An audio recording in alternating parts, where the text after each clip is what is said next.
हरे कृष्णा।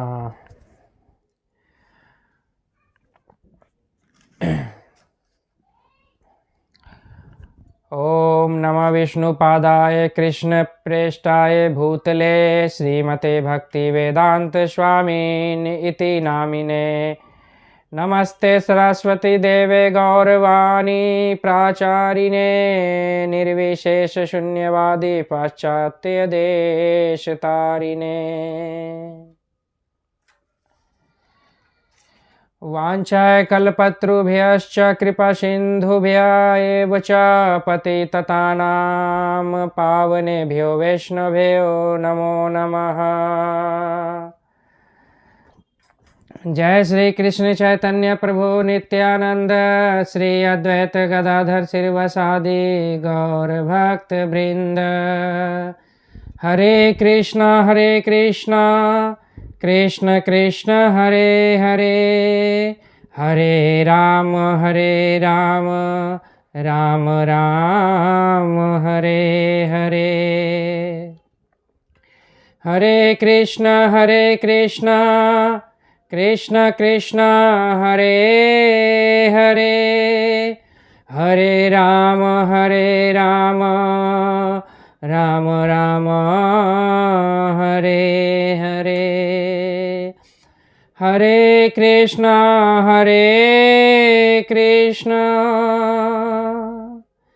कृष्ण कृष्ण हरे हरे, हरे राम राम राम हरे हरे। जय श्री कृष्ण। सारे भक्तों को, सारे वैष्णवों को हमारा दंडवत प्रणाम। आज का दिन बहुत ही वैष्णव धर्म के लिए, वैष्णव भक्त के लिए एक बहुत ही अच्छा दिन है। आज जया एकादशी, भीमा एकादशी इसे कहते हैं। और एक इसकी छोटी सी कथा है। जैसे कि मैंने अपने व्हाट्सएप ग्रुप पे भी भेजा था। जो भक्त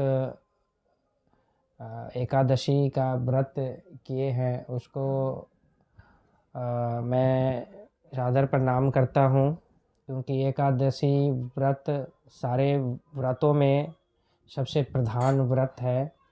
इसे हर एक इंसान को, हर एक मनुष्य को ज़रूर से ज़रूर करना चाहिए। तो आज उपवास हमने रखा है, आज एकादशी का व्रत रखा है।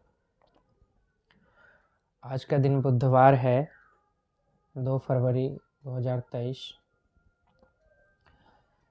इसमें एक छोटी सी कथा है जिसमें युधिष्ठिर भगवान से पूछते हैं, श्री कृष्ण से पूछते हैं, भगवान कृपा करके यह बताइए कि माघ मास के शुक्ल पक्ष में कौन सी एकादशी होती है, उसकी विधि क्या है तथा उसमें किस देवता का पूजन किया जाता है।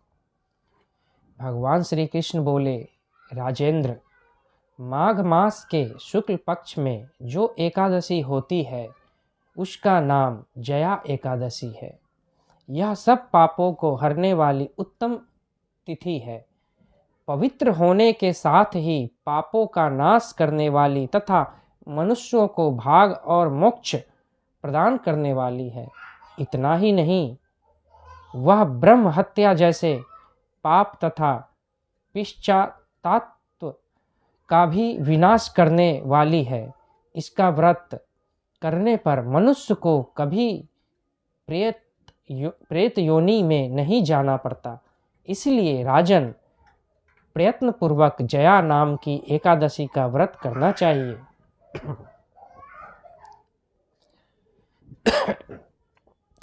एक समय की बात है, स्वर्ग लोक में देवराज इंद्र राज्य करते थे। देवगण पारिजात वृक्षों से युक्त नंदन वन में अप्सराओं के साथ विहार कर रहे थे। 50 करोड़ गंधर्वों के नायक देवराज इंद्र ने स्वेच्छा अनुसार वन में विहार करते हुए बड़े हर्ष के साथ नृत्य का आयोजन किया था। गंधर्व उसमें गान कर रहे थे, जिनमें पुष्पदंत, चित्रसेन तथा उसका पुत्र, ये 3 प्रधान थे। चित्रसेन की स्त्री का नाम मालिनी था। मालिनी से एक कन्या उत्पन्न हुई थी, जो पुष्पवंती के नाम से विख्यात थी। पुष्पदंत गंधर्व का एक पुत्र था, जिसको लोग माल्यवान कहते थे। माल्यवान पुष्पवंती के रूप पर अत्यंत मोहित था। ये दोनों भी इंद्र के संतोषार्थ नृत्य करने के लिए आए थे। इन दोनों का गान हो रहा था। इनके साथ अप्सराएं भी थी। परस्पर अनुराग के कारण ये दोनों मोह के वशीभूत हो गए। चित्त में भ्रांति आ गई, इसलिए वे शुद्ध गान न गा सके। कभी ताल भंग हो जाता था तो कभी गीत भंग बंद हो जाता था। इंद्र ने इस प्रमाद पर विचार किया और इसे अपना अपमान समझकर वे कुपित हो गए। अतः इन दोनों को शाप देते हुए, ओ मूर्खों, तुम दोनों को धिक्कार है। तुम लोग पतित और मेरी आज्ञा भंग करने वाले हो। अतः पति पत्नी के रूप में रहते हुए पिशाच हो जाओ। इंद्र के इस प्रकार शाप देने पर इन दोनों के मन में बड़ा दुख हुआ। वे हिमालय पर्वत पर चले गए और पिशाचिनियों को पाकर भयंकर दुख भोगने लगे। शारीरिक पातक से उत्पन्न ताप से पीड़ित होकर दोनों ही पर्वत की कंदराओं में विचरते रहते थे। एक दिन पिशाच ने अपनी पत्नी पिशाची से कहा, हमने कौन सा पाप किया है जिससे यह पिशाच योनि प्राप्त हुई है? नरक का कष्ट अत्यंत भयंकर है तथा पिशाच योनि भी बहुत दुख देने वाली है। अतः पूर्ण प्रयत्न करके पाप से बचना चाहिए। इस प्रकार चिंतामग्न होकर वे दोनों दुख के कारण सूखते जा रहे थे। दैवयोग से उन्हें माघ मास के शुक्ल पक्ष की एकादशी की तिथि प्राप्त हो गई। जया नाम से विख्यात यह तिथि सब तिथियों में उत्तम है।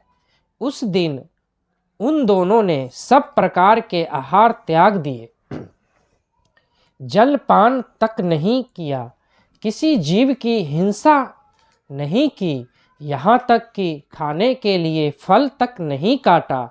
निरंतर दुख से युक्त होकर वे एक पीपल के समीप बैठे रहे। सूर्यास्त हो गया। उनके प्राण हर लेने वाली भयंकर रात्रि उपस्थित हुई। उन्हें नींद नहीं आई। वे रति या और कोई सुख भी नहीं पा सकते। सूर्योदय हुआ। द्वादशी का दिन आया। इस प्रकार उस पिशाच दंपति के द्वारा जया के उत्तम व्रत का पालन हो गया। उन्होंने रात में जागरण भी किया था।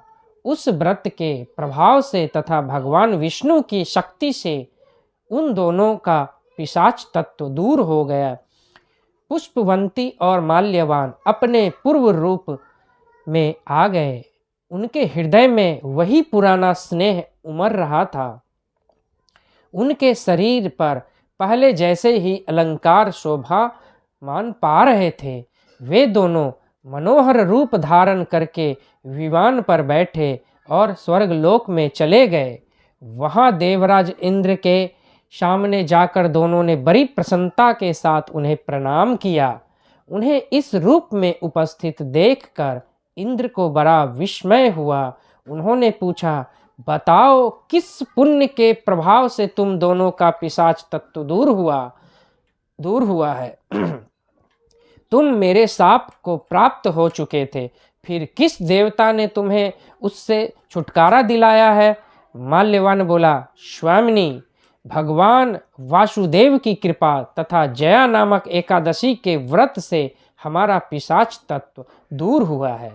इंद्र ने कहा, तो अब तुम दोनों मेरे कहने से सुधापान करो। जो लोग एकादशी के व्रत में तत्पर और भगवान श्री कृष्ण के शरणागत होते हैं वे हमारी भी पूजनीय होते हैं।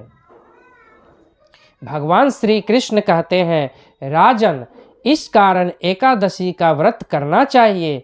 निपश्रेष्ठ जया ब्रह्म हत्या का पाप भी दूर करने वाली है। जिसने जया का व्रत किया है उसने सब प्रकार के दान दे दिए और संपूर्ण यज्ञों का अनुष्ठान कर लिया। इस महात्म्य के पढ़ने और सुनने से अग्निष्टोम यज्ञ का फल मिलता है। बोलो जय जय श्री राधे श्याम सुंदर की जय।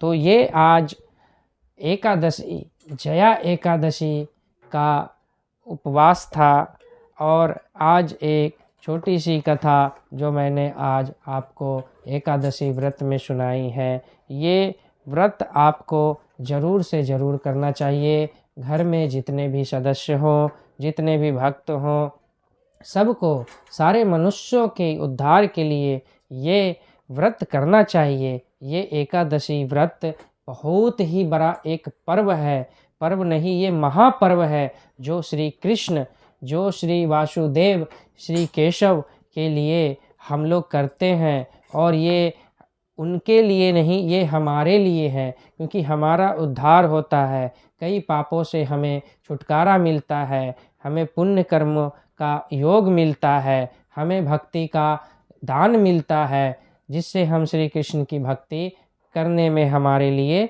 ये एकादशी व्रत सहायक है। इसलिए आप सभी भक्तों से निवेदन है कि एकादशी व्रत कीजिए ही कीजिए, चाहे कोई व्रत करे ना करे, लेकिन एकादशी का व्रत महाव्रत है ये, इसे आप जरूर करें। जय जय श्री राधे श्याम सुंदर की जय।